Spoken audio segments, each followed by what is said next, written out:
Fala galera, vamos para mais um vídeo então, agora começando a teoria sobre reta na geometria analítica. E a primeira coisa que a gente vai falar é em relação à diferença entre inclinação e coeficiente angular. Começando então em relação à inclinação, pessoal. A inclinação, ela vai falar de fato para a gente qual é a inclinação da reta. A inclinação ela tem a ver com o ângulo que essa reta está fazendo com o ponto de referência. E qual vai ser esse ponto de referência para a gente? O eixo x. Então, a gente vai começar a medir a angulação dessa reta a partir do eixo x, e o ângulo que ela fizer com o eixo x vai ser o ângulo de inclinação que essa reta tem. Observe que se essa reta estivesse em posição horizontal, isso significa que não andou nada esse ângulo, né?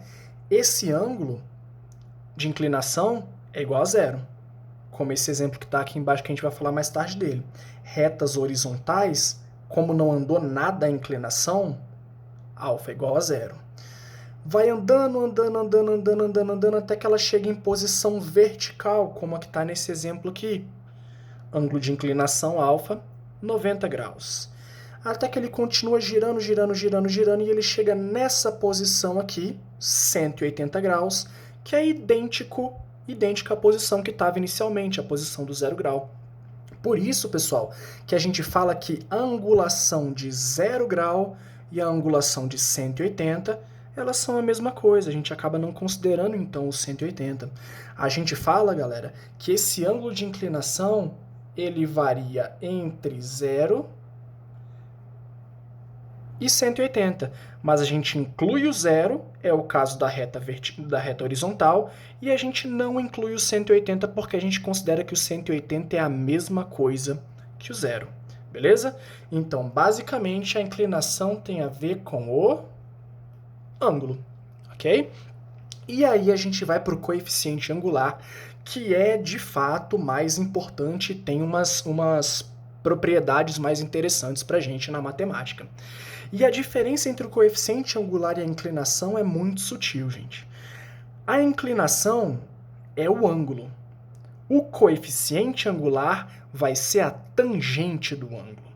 Então, se eu quiser calcular o coeficiente angular, por exemplo, dessa reta aqui, que eu sei que ela faz 30 graus com o eixo x, o coeficiente angular, que a gente chama de m, ele vai ser dado pela tangente desse ângulo 30.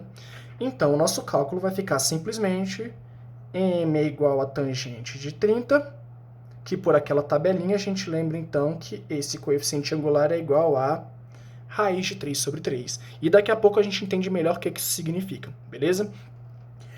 Se a gente não tiver o ângulo, existe uma outra forma da gente calcular esse coeficiente angular, que é através de pontos na reta. Se a gente tiver 2 pontos na reta, a gente consegue encontrar esse coeficiente angular também. Só que aqui a conta é um pouquinho diferente. Como é que a gente faz? Nesse caso aqui, o coeficiente angular, ele é a divisão da diferença dos y pela diferença dos x. Então, vai ficar y2 menos y1, as coordenadas y dos pontos, dividido por x2 menos x1, que é a coordenada x desses dois pontos, beleza? Um detalhe aqui, gente. Vamos supor que eu escolho o ponto A para ser o meu primeiro y aqui em cima. Eu poderia escolher tanto faz o A ou o B. Mas se eu escolhi o A para ser o primeiro em cima, com o y, o A tem que ser o primeiro para ser o x aqui embaixo, beleza? É o único cuidado que vocês têm que tomar. Então, vamos fazer esse cálculo.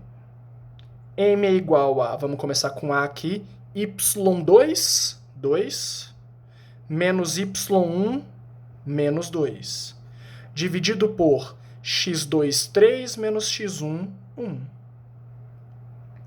Isso vai ficar 2 mais 2 dividido por 2, que é igual a 4 dividido por 2, que é igual a 2. Então, esse é o coeficiente angular dessa reta que está desenhada aqui em cima.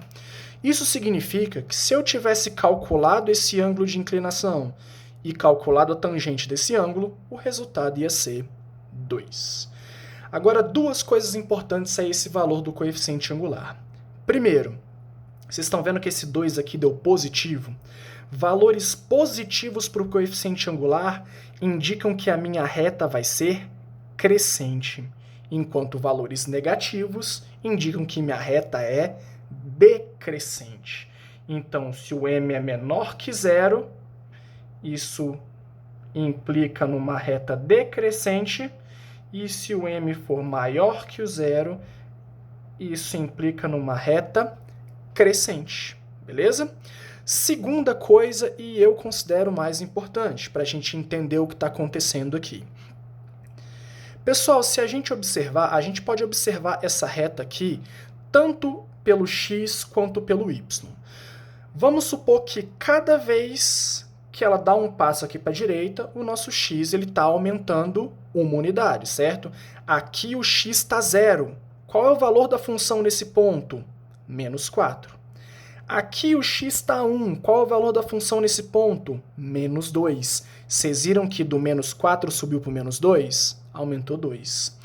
Andou para o x igual a 2, deu mais um passo para frente. Saiu do y menos 2 para o y 0. Então, pessoal, esse 2 indica que cada passo para a direita que eu dou, cada unidade que o x aumenta, a minha função, o meu y, aumenta 2 unidades. Se, por exemplo, fosse um coeficiente angular menos 3, isso quer dizer que se eu andasse um passo para a direita, minha função ia diminuir 3 unidades. Então, o coeficiente angular controla de quanto em quanto a função aumenta ou diminui. Beleza? Essas duas informações aqui são bem importantes para entender para que o coeficiente angular serve. Beleza? Para a gente finalizar, 2 casos importantes aqui, gente. O caso da nossa reta horizontal, de ângulo de inclinação igual a 0, e a nossa reta vertical, de ângulo de inclinação 90. Vamos pensar primeiro no coeficiente angular dessas duas retas, gente. Quando o ângulo de inclinação é 0, para a gente calcular o coeficiente angular, basta calcular a tangente de 0, que é igual a 0. Então, o coeficiente angular de retas horizontais é 0. E de retas verticais, gente? De retas verticais, eu tenho que calcular a tangente do ângulo de inclinação, 90.